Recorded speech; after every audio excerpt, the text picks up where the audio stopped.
In the year 79 AD, Mount Vesuvius erupted. The scalding rush of magma, pumice, and ash that followed completely buried three towns nestled along the Gulf of Naples: Herculaneum, Pompeii, and Stabiae. Over the next 1500 years, it was not uncommon for the odd statue or inscription to surface among the residents of Resina, the name of the town built directly atop the ruins of Herculaneum. Every once in a while, a confident daredevil or desperate treasure seeker would try his luck in the hardened lava tunnels beneath Resina, burrowing makeshift passages in hopes of stumbling upon something of value. This was a dangerous trade, and not a few of these risk-takers perished in the attempt, adding their own skeletons to the gruesome strata below. And yet their labors did bear some fruit.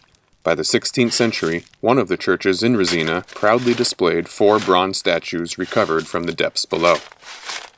Efforts to recover such treasures were haphazard, disorganized, and extremely dangerous. Beginning in 1738, the first 2 conditions would change, but the element of danger would live on. The catalyst of this change was Charles of the House of Bourbon. Born in Madrid and groomed to inherit the Spanish throne, Charles turned his attention first to the Italian peninsula, then controlled by the Austrians. In 1734, Charles prevailed on the battlefield and took up residence at Naples. For the next 25 years, he would rule as the King of the Two Sicilies. In order to match the grandiose title he had acquired, Charles ordered the construction of a new seaside palace at Portici, just west of Resina. The Portici Palace, as it came to be known, was burdened with empty halls and vacant shelves. To solve this problem, in 1738, a man by the name of Roque Joaquin de Alcubierre was called to audience and told to, quote, build a few grottos and see what might be found. Thus began the first organized and systematic dig for subterranean antiquities in modern history. Yet King Charles and Alcubierre did not set spade to soil with the intention of rescuing these buried Roman towns from oblivion. Their aims were far more pragmatic: to acquire stunning works of classical art without having to pay for them. In other words, they treated the sprawling tomb beneath them as little more than an antiquarian quarry, an underground warehouse with an endless supply of Roman busts, statues, and mosaics. Alcubierre, a military engineer by training, did his job well, filling the grounds of His Majesty's palace with spectacular works of art that no other monarch in Europe could match. He identified which areas were most likely to yield items of aesthetic value and tunneled towards them with ruthless efficiency. This meant the prioritization of ostensibly wealthy Roman seaside villas, coupled with an insistence that his tunnelers not stray from the walls of any given room, for that was where the Romans were expected to have displayed their most impressive possessions. Yet Alcubierre was not chosen for his knowledge of Roman history or his ability to judge a work of art. He was chosen because he knew how to do 2 things better than any of his peers. First, he could dig a safe hole deep into the ground, one that was unlikely to bury its occupants alive. One of the advisors to King Charles, speaking in defense of Alcubierre, stressed the importance of this skill above all else. He professes military architecture, and if His Catholic Majesty chose him to direct these excavations, then he chose him because he knew how to operate an underground excavation in a safe manner, and he knew how to make plans of the buildings he would encounter there. Of only slightly less importance was Alcubierre's other talent. In short, he knew how to organize, manage, and discipline a large group of reluctant and potentially unruly laborers. These were the men who would actually risk their lives in the tunnels below, with little expectation of anything more than a day's wages and food. And that was only for the freemen, who worked to supplement the meager income of their families. For those slaves, criminals, and indentured servants who made up a substantial portion of the workforce, their only compensation was a brief reprieve from the ever-present pangs of hunger. The officer class could not hide its scorn for such men, nor did they relish the occasional prospect of entrusting their lives and limbs to what was imagined to be deeply resentful hands. In a letter to King Charles, one of Alcubierre's assistants confessed to precisely this fear. I am continually engaged in making the rounds of numerous grottos with the obvious danger to my life of being lowered on a rope 27 meters down into the Pozzo di Ciceri, a thing I do solely out of love for your majesty. I am daily exposed to many unfortunate accidents and events of a different kind. One must commit his life to the forced laborers who manage the wheel, axle, ropes, pulley, and net. These are dangerous activities. Most of the early excavations took place within the ghastly tunnels of Herculaneum, not in the fresh air above the fields of Pompeii. The tunnels, with their damp soil, smoky torches, and ever-present smell of sweat, produced an insalubrious mix of vapors to everyone who breathed them. Ailments of the lungs and eyes were not uncommon, and many men died of pneumonia, including one of the king's officers. But even Pompeii had its dangers. Instead of hardened magma, the men dug into a softer mix of shifty volcanic ash, which could turn into quicksand at any moment. And every man who labored atop Pompeii dreaded the smell of what was called mofeta, an odorless, lethal pocket of carbon dioxide trapped in the pyroclastic debris. When laced with carbon monoxide or hydrogen sulfide, it emitted the scent of rotten eggs, at which point everyone within earshot ran for their lives.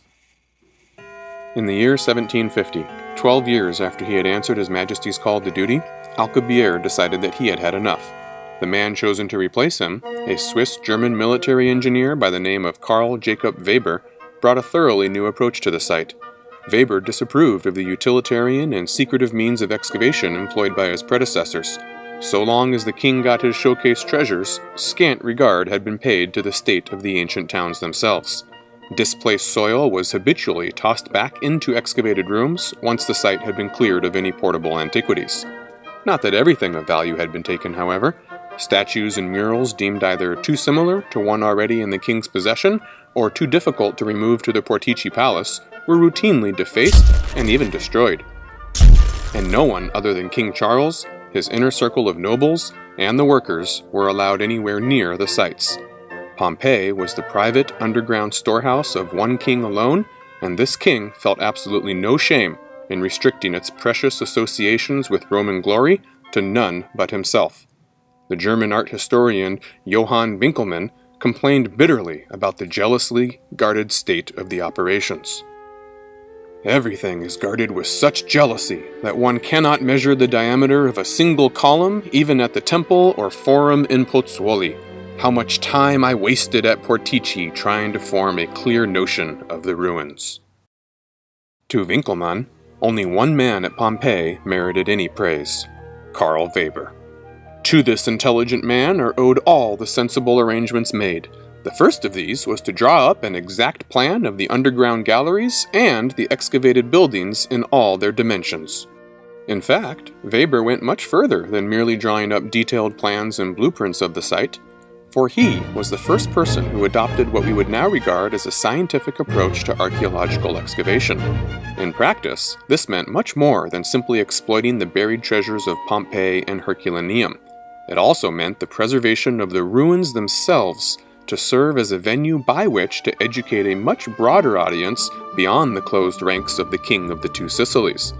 On one occasion, Weber advised leaving a Roman mosaic in its original location in recognition of the fact that, quote, "the curiosity of the public and of foreigners will find particular satisfaction in seeing some of those mosaic pavements in their proper places and rooms." Foreigners and curiosity seekers, he said, will, quote, "get more pleasure and satisfaction from seeing the vestiges of the underground city." Unfortunately for Weber, these ideas were generations ahead of their time. Viewing these developments from the sidelines, Roque Joaquin de Alcubierre sharply criticized his former assistant. "If you put aside the idea that it is the principal concern of your employ to draw the general plan of these ancient cities, you will save yourself the useless travail of following the streets. The principal work of the excavators should be inside the habitations, as I have always advised and has always been done in the past, since this is where one should hope for the best and most precious treasures." Another critic shrewdly alerted King Charles to the ballooning financial outlays required by Weber's approach. "Though the costs of this excavation mount daily," he said, "Don Carlos Weber is nonetheless determined to draw a plan of Pompeii and Stabiae, and tries to assert with his Swiss logic that these plans are more necessary and have greater merit than the antiquities which might be found."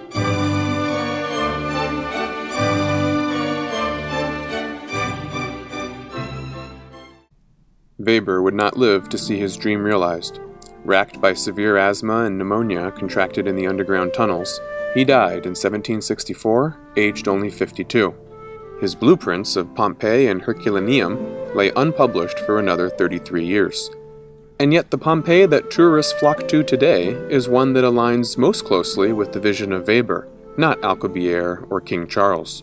We can thus see that the lofty ideals professed by every single archaeologist to follow in Weber's wake, science, preservation, and education, were first articulated in the latter half of the 18th century. In Pompeii, they came to be expressed in the form of an open-air museum. Elsewhere in Europe, these ideals were kept indoors. Join us next time as we explore the origins of the Louvre in Episode 3 of Indiana Jones in History.